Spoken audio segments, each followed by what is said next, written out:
Welcome back to another episode of the Daily Flip podcast. I'm your host, Alex, and today we're going to be flipping through a story about who in the European Union has Trump's ear. Hint, it may actually be someone who came to the Oval Office today, or at least upon the day of recording this. And of course, we will end today with our Daily Delight, a story meant to leave you feeling positive, ready to take on the day. Now, that's enough rambling from me. Let's get into our daily debate. So, if you were to ask yourself whether or not you would want to sit down at the table with Donald Trump when he is, how should I say, in a less than happy mood, how would you approach it? Would you be aggressive? Would you be pliant? What would you do? Throw it down in the comment section. I'm really interested because Georgia Maloni's tactic this time was very different than some of the previous attempts by European leaders, especially ones like Emmanuel Macron, who spoke more aggressively, or German leaders who are trying to actively upgrade their current industrial base, their military base. And when I say military base, I mean their military industrial base, in order to not be so reliant on U.S. weapons. So throw it down in the comment section. Love to hear what you have to say. All right, let's jump into our article today that comes from the New York Times. Headline reads, Europe seeks a direct line to Trump, skeptical that aides speak for him. And whether or not aides speak for him, I think this is extremely important to analyze. I think that first argument is not necessarily the most accurate because Donald Trump will make the end decision, but that's not to imply that his aides don't have some say over how they pitch things to him, how the message comes across to these different allies, and sometimes if they're successful enough in pitching policy. So to pretend as though that Trump is out of the process or that the aides are overly important is not true, but also to pretend as though they're not involved at all would be unfair of me to say.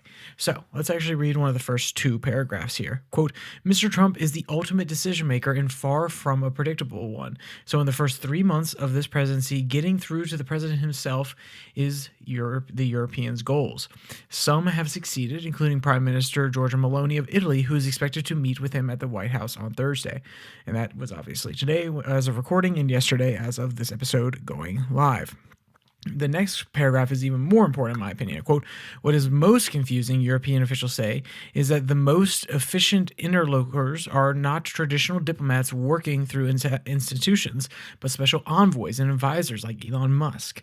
And it is never quite clear whether the message gets through to Donald Trump, even if he is more likely to trust an old friend like Steve Witkoff, whom he has installed as a foreign policy negotiator over the civil servants he disdains, end quote.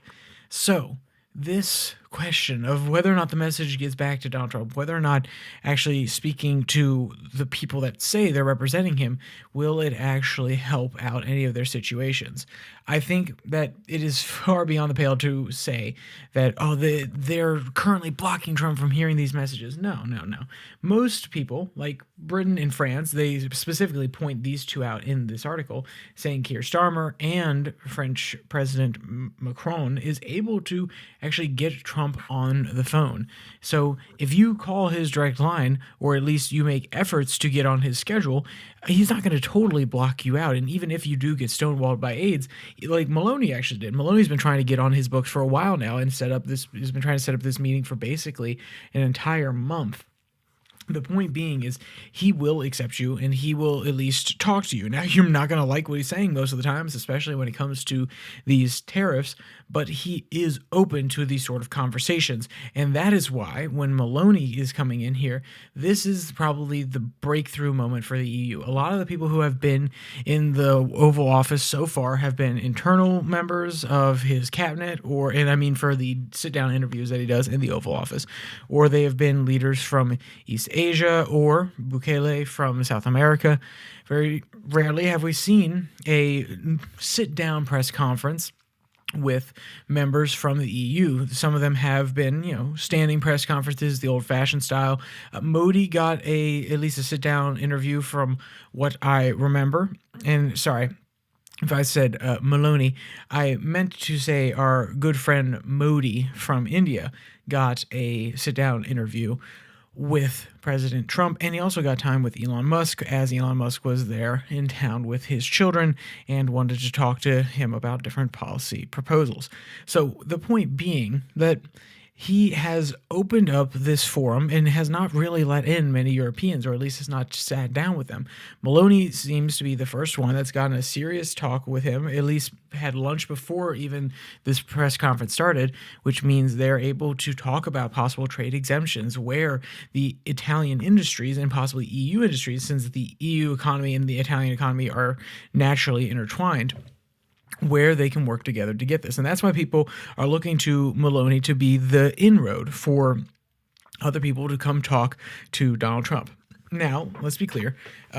The UK, though not a member of the EU, does still have strong ties in the EU, and they are able to possibly leverage their fact that they're not in the EU, they're not in that economic bloc, to talk to Trump while also trying to push messages that will help their friends in the EU, because right now the government is no longer the conservative one that took over for Brexit. It is a little bit more of a Labour Party.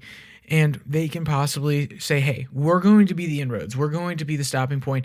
Let's make some exemptions here for pass-through goods in the UK, and we can possibly try to get those through to the United States. So maybe instead of final products coming directly from Germany, they actually finally assemble them in Britain. So then they could say, actually, it's a Britain-made product, and therefore could get some sort of special exemption from it. Does that seem likely? Not necessarily. But to pretend as though Maloney is the only one who could make this possible is unfair, in my opinion, though I think she has the best chance of doing it right now. So why overall isn't this important? Why are these carve-outs so important? Because the EU is a relatively large trading partner of the United States, just like China is. And we do not have a strategical interest in trying to hamper the EU. You can make an argument on an economical front that that's the case, but even so, we have a economy that is roughly the same size, if not a little bit bigger, than the EU. And I say that it's actually much bigger. I'm just trying to be generous there. On our worst day, the EU, on their best day, we will probably be on stable footing. But the point being that to ruin this economic relationship, to have the EU turn to China and other places, actually ends up hurting us, because the Western coalition of Western values, even if the EU is actively fighting against what Donald Trump would picture as Western values, and they actively are fighting against Western liberal values, especially with speech codes and laws against hate speech in many of these different countries, they still convey better values than people to the East. And do we want to encourage economic ties between those Western blocs and other places in the East and basically alienate ourselves? I would say no.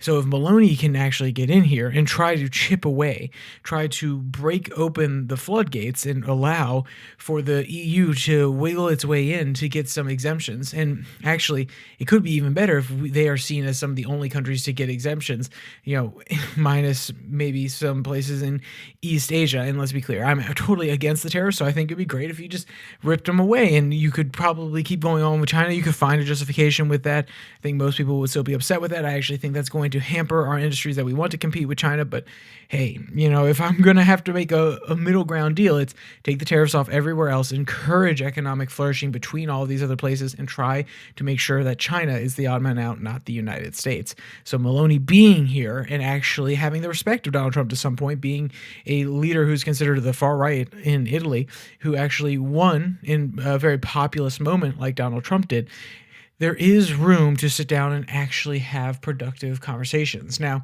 of course, the actual sit down, if you watched it today, or like I said, when this is going out, if you watched it yesterday, it was not very productive from what I saw.